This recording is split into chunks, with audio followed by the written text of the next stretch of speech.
आप सभी का आज बहुत बहुत अभिनंदन है, बहुत स्वागत है। और आप सबने देखा कि आज सुबह हम सब के चहेते राहुल गांधी जी ने एक प्रेस कॉन्फ्रेंस किया। मैं चहेते इसलिए कह रहा हूं क्योंकि राहुल गांधी, मुझे तो समझ में नहीं आता है, मौका तो मिलता है उनको प्रेस कॉन्फ्रेंस करने का, मगर हमेशा वो कुछ न कुछ ऐसा कर जाते हैं जिससे पूरे भारतवर्ष में लोगों को हंसने का, मजाक बनाने का और खिलखिलाने का मौका मिलता है। इसलिए जो लोग दुखी भी होते हैं उनके प्रेस कॉन्फ्रेंस को देखने के पश्चात कहीं ना कहीं उन्हें लगता है कि आज का दिन हंसने का हमें एक मौका मिला है। वही पुराना टेप रिकॉर्डर है, 2-3 नाम होते हैं, उन्हीं को वो रिपीट करते रहते हैं।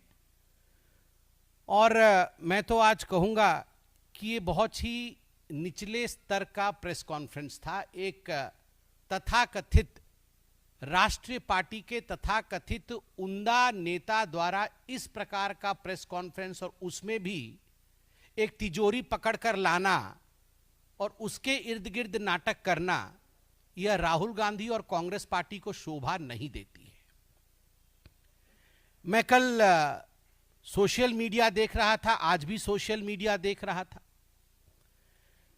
हम सबके बहुत निकट आदरणीय बाला साहेब ठाकरे, उनके एक इंटरव्यू को हम देख रहे थे, जिसमें बाला साहेब ठाकरे ने जब राहुल गांधी के विषय में पूछा गया तो बाला साहेब ठाकरे झुंझला गए। उन्होंने कहा, अरे वो छोटा पोपट के बारे में मत पूछो, छोटा पोपट है, वो पोपट है।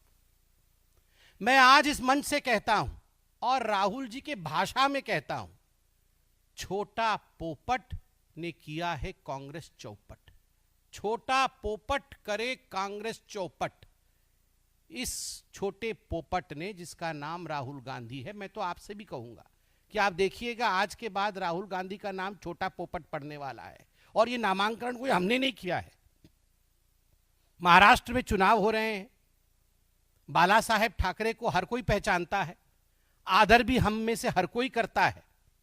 बाला साहेब ठाकरे ने राहुल गांधी का नाम छोटा पोपट रखा है, और यह नाम आज महाराष्ट्र के हर बच्चे के जुबान पे होगा कि छोटा पोपट करे पार्टी चौपट। और इस छोटे पोपट के प्रेस कॉन्फ्रेंस को हमने आज देखा है। इस छोटे पोपट के लिए मैं कहूंगा कि जाकी रही भावना जैसी, जाकी रही भावना जैसी, वो समझे सेफ का अर्थ तैसी। सेफ के 2 अर्थ होते हैं, मगर जिसकी जैसी भावना है सेफ का अर्थ उसको वैसा ही समझ आएगा। सेफ का अर्थ सुरक्षा भी होता है, सुरक्षित रखना भी होता है। कैसे भारतवर्षियों को, भारत के नागरिकों को घुसपैठियों से सुरक्षित रखा जाए, समझने वाले सेफ का सही अर्थ समझते हैं। सुरक्षा प्रदान करना, सुरक्षित रहना। हमारे राष्ट्राध्यक्ष नड्डा जी ने भी सेफ के अर्थ को बताया है। और सेफ का दूसरा अर्थ तिजोरी भी होता है, जाकी रही भावना जैसी। जो तिजोरी में सेंध मारते हैं वंशों से, दादा परदादा, दादी, पापा, मम्मी, सबने मिलके जो सेंध मारने का काम किया है, तो स्वाभाविक रूप से जब आप सेफ बोलेंगे तो आपको तिजोरी ही दिखेगा। तो तिजोरी में सेंध मारने वालों ने सेफ का अर्थ तिजोरी समझा, इसमें गलती किसी की नहीं है। ये एक गलती उस खानदान की है जिन्होंने बार बार हिंदुस्तान की तिजोरी में सेंध मारने का काम किया है, जिन्होंने बार बार घोटालों पे घोटाले करके हिंदुस्तान को लूटने का काम किया है। चाहे नेशनल हेराल्ड का केस हो, नेशनल हेराल्ड केस में 5,000 करोड़ रुपए का घोटाला, 2G केस में 1,46,000 करोड़ का घोटाला, एंट्रिक्स देवास स्कैम में 1,000 करोड़ का घोटाला, कोल स्कैम में 10 लाख करोड़ से भी अधिक का घोटाला, और अगुस्ता वेस्टलैंड में 3600 करोड़ का घोटाला। ये सब तिजोरी के अंदर इसके धनराशि बंद है। तिजोरी के अंदर गांधी परिवार द्वारा लूटा हुआ पैसा बंद और मां बेटे एक्यूज नंबर 1 और एक्यूज नंबर 2 आज बेल पर बाहर है। उन्होंने पोस्टर दिखाया है तो हम भी पीछे नहीं रहेंगे। ये असली पोस्टर तो ये है। क्या है तिजोरी के अंदर? ये मोटा माल जो गांधी परिवार ने लूटा है वो है तिजोरी के अंदर,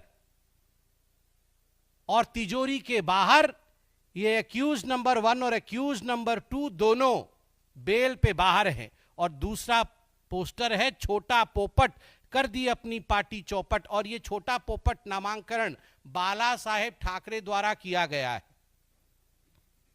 बाला साहेब ठाकरे द्वारा ये नामांकन किया गया है। महाराष्ट्र का बच्चा बच्चा, भारतवर्ष का हर कोई बाला साहेब ठाकरे जी का सम्मान करता है। ये नया नामांकन है जो कल सोशल मीडिया में हमने देखा है। छोटा पोपट करे पार्टी चौपट, और ये दोनों बेल पे बाहर हैं, दोनों बेल पे बाहर हैं। राहुल जी, आपको याद है ना 2019 के चुनावों से पहले आपने चौकीदार चोर है कह के हंगामा मचाया था, ऐसे ही ड्रामा कर रहे थे। सुप्रीम कोर्ट में कान पकड़कर उठक बैठक करनी पड़ी इस छोटे पोपट को, कान पकड़कर उठक बैठक करवाई सुप्रीम कोर्ट ने। क्षमा याचना की है राहुल गांधी ने सुप्रीम कोर्ट में कि मिलॉर्ड मुझसे गलती हो गई, मुझे माफ कर दीजिए। और यही हश्र आज फिर से होने वाला है। बंधुगण,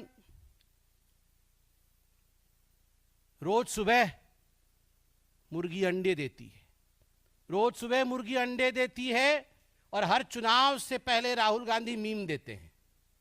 मुर्गी अंडे देती है, राहुल गांधी मीम देते हैं, इसमें किसी प्रकार का कोई संशय नहीं है। हरियाणा से पहले जलेबी, याद करिए, हर जगह जलेबी।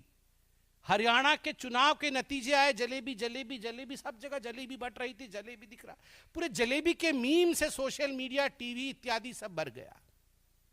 हिमाचल में समोसा, अब जहां जाइए हिमाचल के समोसे की दुकान आप देख सकते हैं, समोसा और रखा हुआ है हर जगह। राहुल गांधी ने दिया है वो मीम मटेरियल, समोसा। यूपी में आलू से सोना, कैसे आलू से सोना बनता है उस विषय में भी राहुल जी ने बताया है। चिप्स की फैक्ट्री भी खोली थी।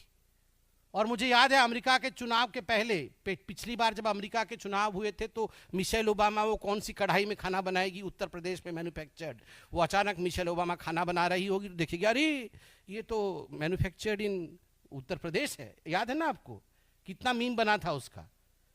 मतलब मुर्गी अंडे देती है, इसमें कोई दो मत नहीं है, और राहुल गांधी मीम देते हैं। और मैं आपको आज लिख के दे रहा हूं, आप लिख के लेके जाइए, 23 तारीख को मीम बनेंगे। तिजोरी खुला और उसमें से कांग्रेस पार्टी 0-0, कुछ निकल नहीं रहा है। नतीजे निकले हैं और कुछ निकल नहीं रहा है। चुनाव के तिजोरी में कांग्रेस पार्टी के पाले में कुछ नहीं पड़ने वाला है। यही सच्चाई आप 23 तारीख को देखने वाले हैं। छोटे मियां तो छोटे मियां, बड़े मियां भी सुभान अल्लाह। मल्लिकार्जुन खड़गे जी भी बोल रहे हैं मैं क्यों पीछे रहूं, मैं भी सांप बोल देता हूं। अरे बीजेपी सांप नहीं है, साफ है, साफ। आपने हमें सांप कहा, कुचलने की बात कही।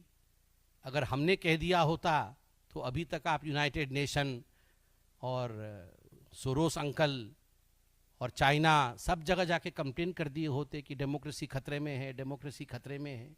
और आप हमें सांप कहेंगे, हमें कुचल देने की बात कहेंगे, मार देने की बात कहेंगे, और हम कुछ ना कहें। हम इतना ही कहेंगे कि ये आपातकाल की मानसिकता है, जिसमें आप अपने विरोधियों को सांप से तुलना करते हैं, और जिनको जनता चुनती है। कई राज्यों में आज भारतीय जनता पार्टी और उनके सहयोगियों की सरकार है। वैसी पार्टी को और उनके नेताओं को आप सांप कहते हैं, और आप न्योता देते हैं हिंसा की कि आप इनको कुचल दीजिए, मार दीजिए।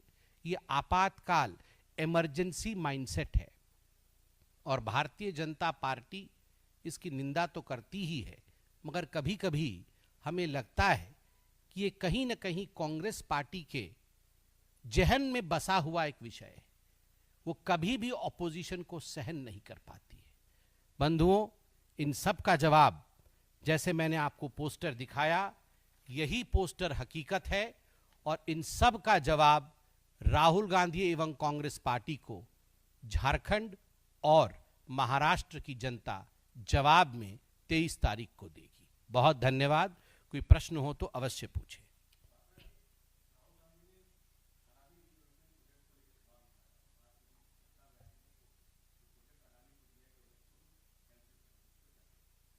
देखिए, जहां तक डेवलपमेंट प्रोजेक्ट उनको कैंसिल करने का सवाल, इसके विषय में अभी महाराष्ट्र में पीसी हुआ है।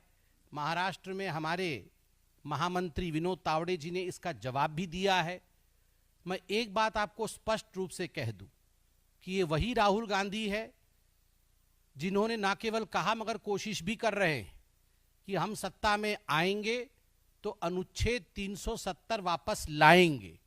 और इसका जवाब भारतीय जनता पार्टी ने दिया है कि राष्ट्र हित के काम के लिए चाहे आप कितना भी विवाद खड़ा करें, राष्ट्र हित के काम तो जरूर होंगे। बाकी मुंबई स्पेसिफिक और महाराष्ट्र स्पेसिफिक सारे विषयों पर उत्तर आदरणीय विनोद तावड़े जी ने महाराष्ट्र में अभी दिया है। जी सर।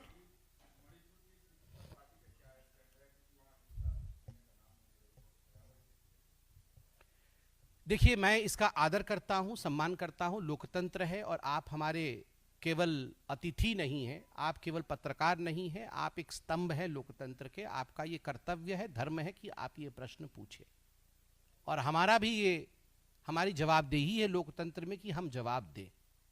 मगर मैं बहुत सोच समझ के आपको कहना चाहता हूं कि इस मंच पर से मेरा एक भी वाक्य, एक भी बयान, एक भी वाक्य किसी भी तरीके से इंटरप्रेट किया जा सकता है जो कि मुझे लगता है बढ़ती हुई शांति के लिए अनुचित होगा। We have to behave very maturely and I choose to remain silent than to say something and create controversy.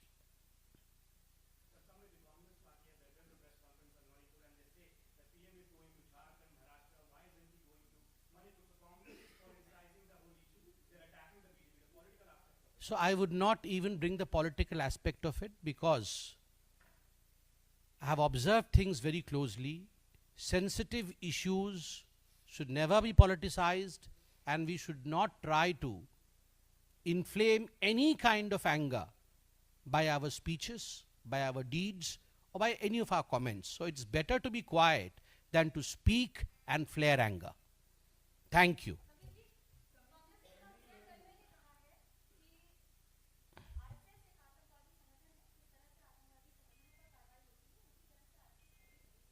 Dalvi ji ने कहा है। देखिए, स्वाभाविक है, ये भारतीय जनता पार्टी, संघ, इन सब के विषय में इस प्रकार की भाषा का प्रयोग करना कि भारतीय जनता पार्टी और संघ आतंकवादी संगठन है और उनके खिलाफ कार्यवाही होनी चाहिए, ये कांग्रेस पार्टी और उनके नेताओं के द्वारा दिए गए पहले बयान नहीं। आप याद करिए, इन संस्थाओं का कंपैरिजन राहुल गांधी ने विदेश में जाकर इस्लामिक ब्रदरहुड के साथ भी और आईएसआईएस के साथ भी किया हुआ है। मुझे तो दुख इस विषय से लगता है कि बैंड ऑर्गेनाइजेशन से, बैंड इस्लामिक ऑर्गेनाइजेशन से प्रियंका वाड्रा समर्थन मांगती है वायनाड में और यहां उनके नेता भाजपा और संघ के ऊपर उंगली उठाने की हिमाकत करते हैं।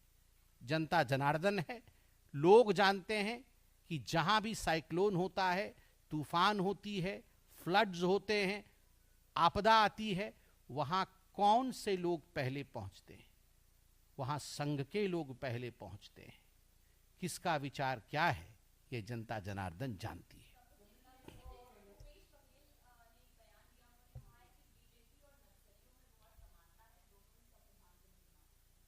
कोई हमें सांप बोल रहा है, कोई हमें आतंकवादी बोल रहा है, कोई हमें नक्सली बोल रहा है, मगर जनता हमें सेवक बोल रही है। अगर जनता जो जनार्दन होती है वह मोदी जी को सेवक के रूप में देखकर उन्हें बार बार प्रधानमंत्री बना रही है, तो स्वाभाविक रूप से जनार्दन को ही हम ग्रहण करेंगे। कांग्रेस पार्टी की बौखलाहट को हम कदाचित ना हम ग्रहण करेंगे और ना ही जनता जनार्दन ग्रहण करेगी।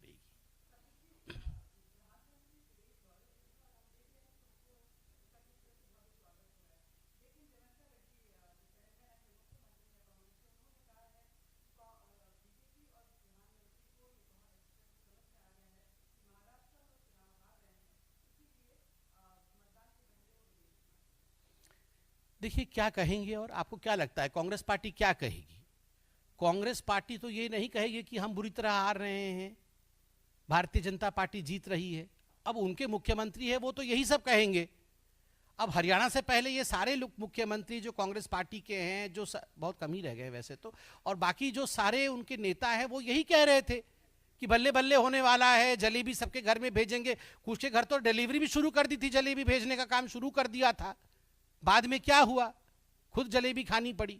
तो इस कारण से इतनी जल्दबाजी नहीं करनी चाहिए, धैर्यपूर्वक अपेक्षा करनी चाहिए। जी आनंद जी।